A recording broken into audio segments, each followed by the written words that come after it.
नमस्कार मंडळी, लक्ष्मीच्या पावलांनी या मालिकेच्या आजच्या भागात आज आपण बघणार आहोत. रोहिणी संगीताला म्हणत असते की आता जेव्हा सर्वांसमोर आबा तुम्हाला लग्नाबद्दल विचारतील तेव्हा तुम्ही राहुल आणि नयनाच्या लग्नाला नकारच द्यायचा आहे.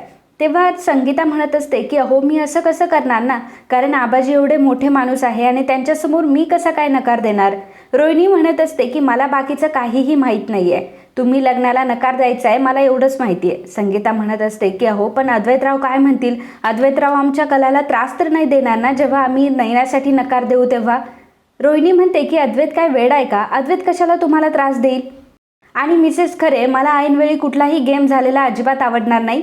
तुम्ही नयनाच्या आणि राहुलच्या लग्नाला विरोधच करायचा आहे. तितक्यातच तिथे कला येते. संगीता म्हणते की काय ग कले, तुला काही हवं होतं का. तेव्हा कला म्हणते की नाही गाई, मी तुला मदत करायला आली आहे आणि खूप वेळापासून रोहिणी मॅडम सुद्धा आतमध्ये आहे म्हणून मी बघायला आले. रोहिणी म्हणते की अगं काही नाही ग कला, मी तर फक्त मिसेस खरेंशी बोलत होते, पाणी घ्यायला आले परंतु आमच्या गप्पा रंगल्या आणि मग आम्ही बोलत होतो. बरं मी बाहेर जाते, परंतु मिसेस खरे मी तुम्हाला काही जे सांगितले ते लक्षात ठेवा हा. आणि मग रोहिणी तिथून निघून जाते. तेव्हा कला संगीताला विचारते की काय गाई, रोहिणी मॅडम काय बोलत होत्या आणि काय तुला लक्षात ठेवायला सांगितलंय.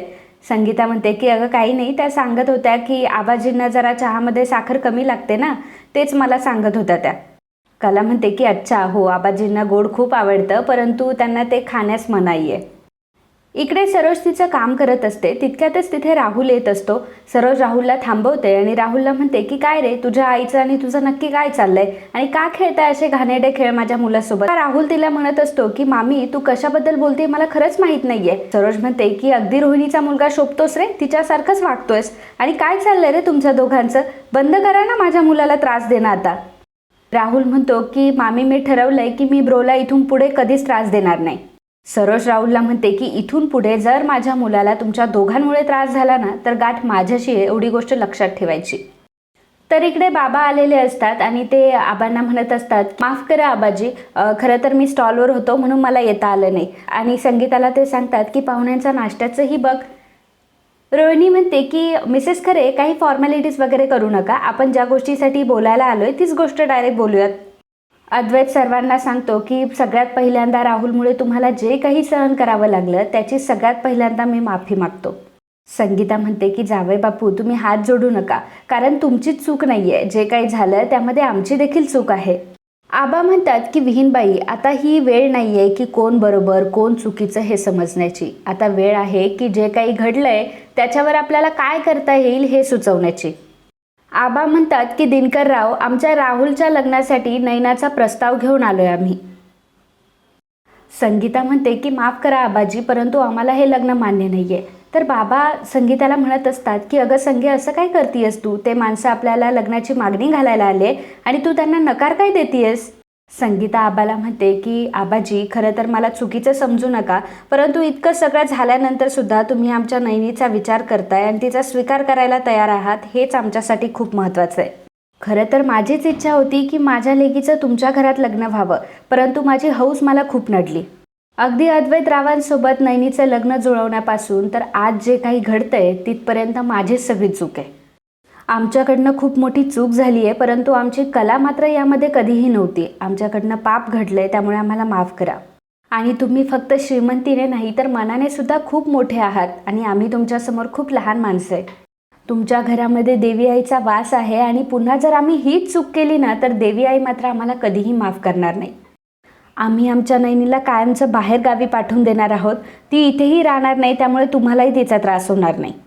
कला म्हणत असते की अगं आई तू असं का म्हणतेय, खरं तर आजोबा नयनाताईच्या भल्यासाठीच हा प्रस्ताव घेऊन आलेत ना, मग तू नाही का म्हणतेस या गोष्टीला. नयना संगीताला म्हणते की हो ना मॉम, काही पण काय बडबडतीयस ग. तेव्हा कला म्हणते की ताई तू आईशी बोलतीये, मी बोलतीये ना आईसोबत, तू जरा थांब. कला संगीताला म्हणत असते की अगं आई तू का नाही म्हणतीयस, आबाजी एवढं विचारताय ना तुला. नयना आता संगीताला डायरेक्ट म्हणते की मम्मा तुझं काय चाललंय ग हे सगळं, आणि काय चाललंय माझी चूक माझी चूक. उगाच त्यांच्या मनात काही भरू नकोस, उलट ह्या सगळ्या प्रकरणामध्ये सगळ्यात जास्त त्रास मला झालाय. आणि आता तर मी राहुलशीच लग्न करणार आणि त्यांच्या घरात सून म्हणून जाणार म्हणजे जाणारच. राहुलवर माझं मनापासून प्रेम आहे आणि सगळ्यात महत्त्वाचं म्हणजे त्यांच्या पुढच्या पिढीचा वंशज माझ्या पोटात वाढतोय. संगीता म्हणते की नाही नाही गप्प बस, कोणासमोर काय बोलतेस तू, आणि त्या भल्या माणसांना उगाच मला वेठीला नाही धरायचंय.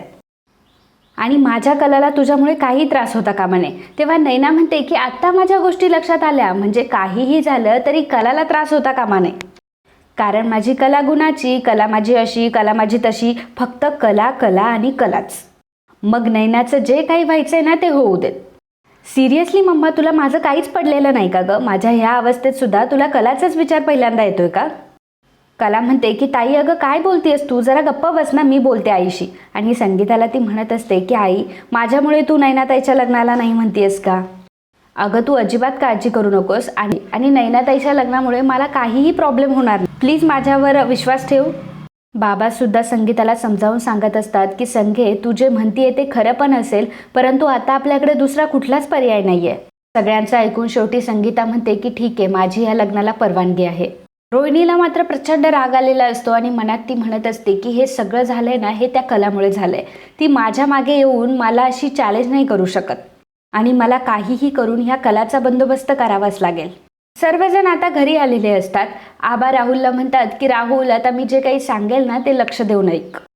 आबा राहुलला म्हणत असतात की दुसऱ्याची मुलगी आपल्या घरामध्ये आता येणार आहे, त्यामुळे तुझे या हरकती मला अजिबात आवडणार नाही. आणि आता तू जे काही केलंस ना हे सगळं थोडक्यात निभवलंय. राहुल म्हणतो की ठीक आहे आबा, असं म्हणून तो जायला लागतो. तेव्हा आबा राहुलला म्हणतात की माझं बोलणं अजून संपलेलं नाहीये. आबा राहुलला सांगत असतात की आज सगळं काही निभावलं ते फक्त ह्या 2 पोरांमुळे, नाहीतर तुझं इकडे आणि तिकडे त्या पोरीचं काय झालं असतं ना हे अंबाबाईलाच ठाऊक. ही असली प्रकरणं ना वाटेल तेवढी सोपी नसतात. एखादी दुसरी मुलगी असती ना तुला खडी फोडायला पाठवलं असतं. आज आपल्या पाठीशी कला होती, त्यामुळे तिने दोन्हीही कुटुंबांना समजावून उमजवून सगळं काही सांगितलं. इथून पुढे तुझा हा बेजबाबदारपणा अजिबात मला चालणार नाही आणि जरा अद्वैतकडून काही शिक आणि पुन्हा मला मान खाली घालावी लागेल असं काही वागू नकोस. तर परंतु लग्नाची डेट वगैरे असं काही ठरलंय का? आबा सांगतात की उद्या रामनवमी झाली की मग आपण पुढचा डिसिजन घेऊ. जे काही आहे ते घरगुतीच करू, उगाचच बाहेर चर्चा नाही करायची मला. सर्वजण आता तिथून निघून जातात. तेव्हा आबा कलाला सांगतात की सुनबाई थांब, तुला ही गोष्ट माहीत नसेल की रामनवमीच्या दिवशी आपल्या घरी खूप मोठा उत्साह असतो. त्यामुळे रजनी आणि सरोजकडून सगळं काही शिकून घे. प्रसादाला आपल्याकडे सुंटवडा असतो, तुला येतो का बनवता? कला म्हणते की हो आजोबा. आबा म्हणतात की हे तर बेस्ट झालं, आता तू एक काम कर, ह्या उत्सवाला तुझ्या घरच्यांना सुद्धा आमंत्रण दे.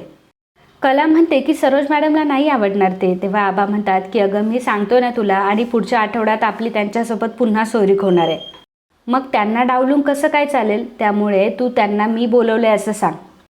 तर मित्रांनो, आजचा हा भाग इथेच संपतो. पुढील भागात आपल्याला बघायला मिळणार आहे कला आणि अद्वैत किचनमध्ये असतात आणि अद्वैत फळं चिरत असतो. तेव्हा कला अद्वैतला म्हणते की काय करतोयस तू? तेव्हा अद्वैत म्हणतो की 5 बोटाने रांगोळी काढतोय, दिसत नाहीये का तुला? त्याच वेळी अद्वैतच्या बोटाला कट लागतो आणि अद्वैत ओरडतो. तेव्हा कला त्याला काय झालं ते बघत असते. रोहिणी इकडे कोणाला तरी फोन करते आणि सांगते की मी जे पेपर मागितले ते पेपर मला उद्याच्या उद्या भेटले पाहिजे. रोहिणी म्हणत असते की अद्वैत, हे सगळं तुझ्यामुळे आणि तुझ्या त्या शहाण्या बायकोमुळे होतंय. आता तिच्या चुकांची शिक्षा ना तूच भोग. तर अद्वैतला बोटाला कापलेलं असतं, त्यावर कला हळद लावत असते आणि ते सगळं बघत असते सरोजला मात्र खूप राग येत असतो. तर मित्रांनो, असेच लक्ष्मीच्या पावलांनी या मालिकेचे डेली अपडेट बघण्यासाठी आत्ताच आपल्या चॅनलला सबस्क्राईब करा आणि हा व्हिडिओ तुम्हाला आवडला असेल तर व्हिडिओला लाईक आणि कमेंट करायला विसरू नका. धन्यवाद.